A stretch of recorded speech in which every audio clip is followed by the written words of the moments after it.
D.Y.. Chandrachud. प्रधानमंत्री मोदी ने सोचा भी नहीं होगा कि ये नाम जस्टिस डी.वाई. चंद्रचूड़ उनके लिए इतनी बड़ी मुसीबत ला सकता है। किसी भी वक्त कहा जा रहा है कि किसी भी हफ्ते, अगले हफ्ते या उसके कुछ दिन बाद चुनाव की तारीखों का ऐलान हो सकता है और उससे ठीक पहले मोदी सरकार के लिए एक बहुत बड़ी मुसीबत चुनावी बॉन्ड, इलेक्टोरल बॉन्ड को लेकर सुप्रीम कोर्ट ने रख दी है। अब कल तक, जी हां, कल शाम 5 बजे तक एसबीआई को बताना होगा कि किसको कितना चंदा मिला। सबसे बड़ी मुश्किल बीजेपी के लिए इसलिए क्योंकि सबसे ज्यादा चंदा तो उसी को मिला। लेकिन कोर्ट रूम के अंदर आज का एक्शन मैं आपको दिखाती हूं दोस्तों। कोर्ट रूम के अंदर क्या एक्शन हुआ। दरअसल एसबीआई की तरफ से देश के सबसे महंगे वकीलों में से एक, देश के सबसे बड़े वकीलों में से एक हरीश साल्वे पेश हुए थे। लेकिन Harish Salve chief justice of India सहित वो पूरी बेंच थी, तमाम जजेस मौजूद थे, उनके कई सवालों के जवाब नहीं दे पाए। हालत ये हो गई कि हरीश साल्वे, इतने बड़े वकील, लड़खड़ाने लगे, उनकी जुबान लड़खड़ाने लगी। ये वीडियो देखिए कोर्ट रूम के अंदर के एक्शन की। I am sorry, my lord. Whatever you are doing under the directions of the highest court of. No, my lord. If I make a mistake, if I say Mr. X got it instead of Mr. Y got it, in a hurry to give the numbers, I could create havoc there, my lord, because ultimately. As we take it, Mr. Salve, you are accepting that there is no difficulty in giving names of the donors who purchased the bonds and the amount they purchased the bonds. You have got no difficulty in giving details of the political parties who have purchased the particular bonds. The only difficulty is matching the purchased bond with that. तो हरीश साल्वे चेहरे पर मुस्कुराहट लिए ये कह रहे थे chief justice of India की बेंच से कि मैं चाहता हूं कि मैं सही जानकारी आपके सामने रखूं। लेकिन चीफ जस्टिस की बेंच में से एक जज ने ये बोला कि आपके पास 26 दिन का वक्त था चुनावी चंदे को लेकर। जो सुप्रीम कोर्ट ने जो आदेश दिए उसे 26 दिन हो चुके हैं, तो इस 26 दिनों में आपने कुछ तो मिलान किया होगा। But 26 days you must have carried out at least some, say 10,000 bonds you have been able to collate, 5,000 bonds you have been able to collate.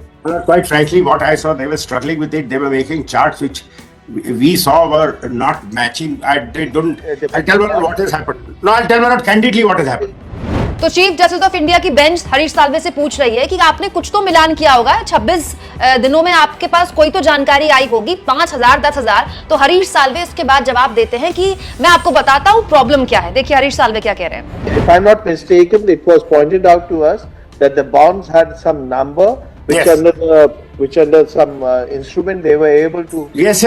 But that number. That all has to be done. My lord, that number is not to be found in the application for purchase or in the first set of documents. The problem is that number, when number was generated, that number has been scrambled and put elsewhere, and that number has been kept secret. Now, my lord, putting that will require tracing it into each transaction. तो यहाँ पर हरीश साल्वे ये कह रहे हैं कि जानकारी तो हमारे पास है लेकिन मिलान करने में वक्त लगेगा। लेकिन बात ऐसी है ना कि सुप्रीम कोर्ट में आज कोई दलील चली नहीं और साफ तौर पर कुछ इस तरह से चीफ जस्टिस ऑफ इंडिया की बेंच जब अपना आदेश सुना रही थी तो उसने साफ कर दिया कि कल तक सारी जानकारी दीजिए।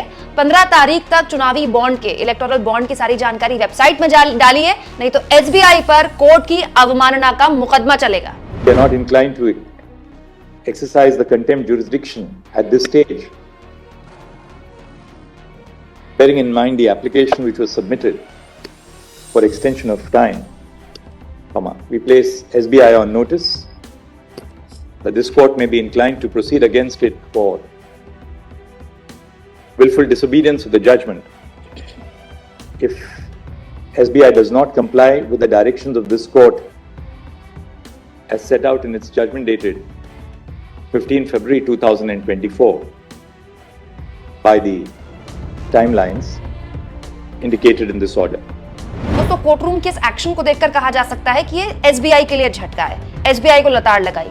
लेकिन सच्चाई तो ये है कि एसबीआई के पीछे कौन छुप रहा था और एसबीआई को कौन हथियार बना रहा था, ये सब जानते हैं। कोर्ट रूम का ये एक्शन क्या जबरदस्त तरीके से चुनाव के माहौल में रिएक्शन पैदा कर सकता है दोस्तों? कमेंट बॉक्स में जरूर लिखें और जितना हो सके चैनल को शेयर करें, सब्सक्राइब करें और थैंक्स फॉर ज्वाइन के ऑप्शन से अगर आप चाहें तो कुछ आर्थिक मदद भी चैनल की कर सकते हैं।